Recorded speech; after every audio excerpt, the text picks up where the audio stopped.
Welcome to the podcast of the Global Mobility Project at Ohio State University. My name is Theodora Dragostinova. I'm a professor of Eastern European history.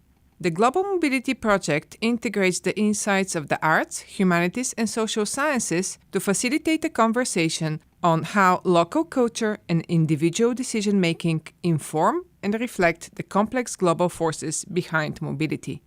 During 2016-2017 academic year, we are hosting a series of lectures on the topic Immigrants and Refugees, Comparative Experiences.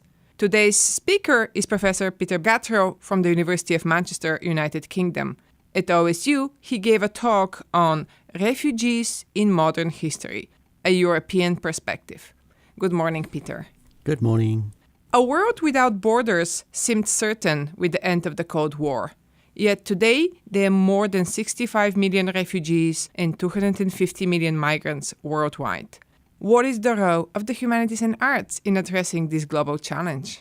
I'd like to begin by saying that as a historian, what concerns me most is the contribution that historians can make to understanding and making people aware of what you describe as the current challenge. That is to say, how is it that we've reached the situation in which we find ourselves and refugees find themselves today, but also to think not just of refugees as people on the move, but of the broader environment, if you like, in which refugees find themselves. So what kind of policies are they subjected to?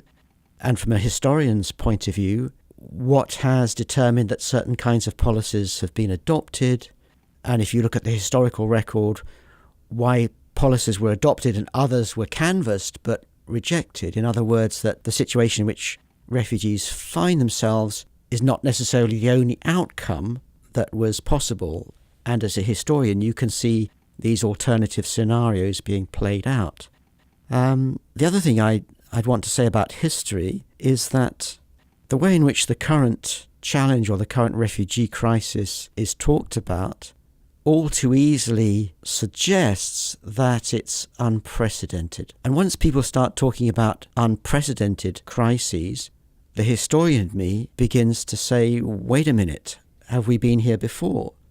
And once you start thinking along those lines, you can begin to understand how, for example, in the wake of the two world wars in the 20th century, so in the 1920s and the 1940s and early 1950s, or, for example, after the breakup of Yugoslavia, there are many instances in which huge numbers of people were on the move. Arguably, globally, in the aftermath of the Second World War, there were many more people on the move than there are in today's world. So how do we understand those movements of people? How do we understand the implications of those great changes? Is the responsibility of the historian. But when you ask about arts and humanities, of course, you also begin to think about the ways in which refugees have acted and have expressed themselves. Refugees may be historians of their own displacement, but refugees are also very creative, imaginative, and often powerful vectors, as it were, for expressing through cultural form, through song or through photography, a sense of what their own predicament means to themselves. So I think more broadly, arts and humanities remind us that refugees are human beings after all and express themselves, and not just as people with needs, but people with capabilities and ambitions and aspirations. Well, thank you for reminding us that there are always multiple perspectives on the same story, and that these stories also have to be examined in their historical context. I wanted to ask you also, from a historical perspective, there are always complex reasons why people are on the move. From economic insecurity to war and persecution to environmental changes and disasters. Based on your own research, what motivates someone to leave home? The motives are, of course, many and varied. You mention war and violence, and obviously there are countless instances, not just in the two world wars, but in other conflict situations as well, that have propelled people to search for a place of safety. But I think there are many other forces and factors at work here. I think, for example, of the ways in which the formation of new states, which is obviously a crucial component of what happens after both world wars, the end of empires, the formation of new states in Europe, decolonization and the end of empire at the end of the Second World War, which create refugee situations, people who are either no longer welcome or are made to feel unwelcome, or where the political configuration may take the form of a revolution and revolutionary opponents search for a place in which they find life more conducive. I think one also has to take into account that states act deliberately, and diplomats are also sometimes complicit in making people into refugees. If I give you a couple of examples of that, in the 1920s, there was a major population transfer between Greece and Turkey. There were other transfers as well, but that was the biggest one, which was a result of a diplomatic agreement, of an international agreement to exchange people. But the net effect of this was to turn Greeks and Turks who moved to their respective countries into refugees. It was a crisis of displacement, if you like. And after the Second World War, a huge expulsion of ethnic Germans from countries, primarily Poland and Czechoslovakia, the so-called expellees. And these created refugee-like situations which were not directly the result of war, but an attempt to prevent future conflicts. So preventive or prophylactic displacement can also be a factor here as well. But then you also ask, I think, about what it means to become homeless, to leave home. And here I think we have to be very cautious, because it's very easy to fall into the trap of assuming that people who are forced from their homes necessarily and always experience that as traumatic. Now, I don't want to be misunderstood. I've absolutely no doubt that in many instances that is a kind of rupture that can be described as deeply troubling, unsettling, and, if you like, traumatic.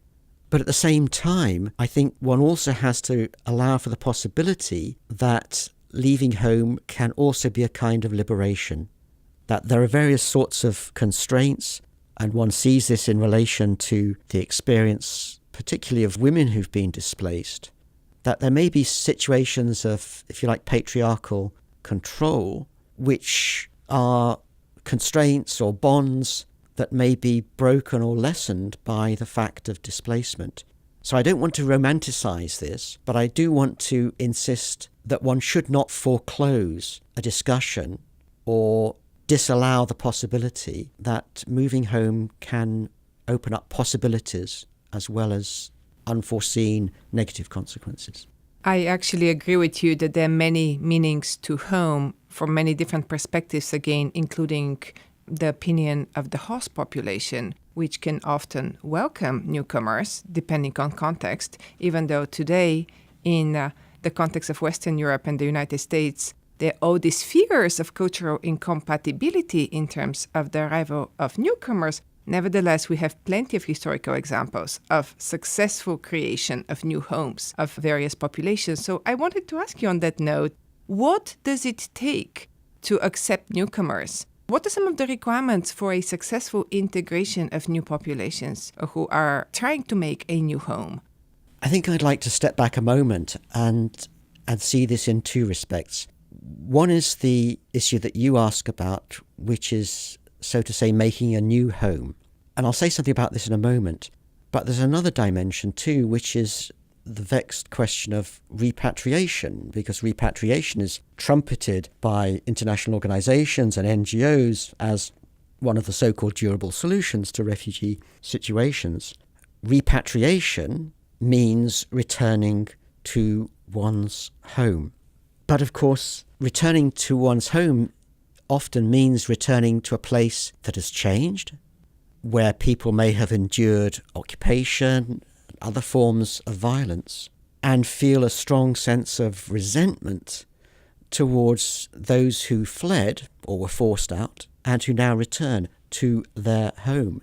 And there are examples, I've come across interesting examples, for example, in Bosnia, after the war in former Yugoslavia, where Bosnian Muslim refugees return from Western Europe, and their neighbours say, well, you had it easy. You enjoyed the opportunity to make a reasonable living for yourself in Germany or wherever it might be. And look at us, we're still impoverished. We suffered throughout the war. And so your homecoming is something that we rather resent. As far as the other thing that you ask about, the notion of integration is very problematic, because immediately I think anyone who confronts the term integration has to ask him or herself, integration on whose terms? Is integration a form of accepting people for whom they are, for the qualities and capacities that they bring with them? Or is it about someone who's made, as it were, to conform or to fit into a dominant social, cultural, political context? So I think where I approach the question is by starting with the assumption that it's important for refugees or asylum seekers who are trying to establish a life for themselves in a new home, what are the resources on which they can draw? And resources, to me at least, suggest not just economic, material resources, but also what one might describe as social and cultural capital. And to refuse to recognise that refugees have that kind of capital on which to draw is ridiculous from the point of view of the host country, because it's denying everything that might make the lives of refugees easier, but might make the situation of the host population also a better one. And again, if we adopt the historical perspective, we see that historically integration has always been a two-way process. Certainly it has. Well, thank you so much for reminding us that there are multiple meanings to all of these loaded terms and for putting them in such a nuanced historical perspective. Thank you so much.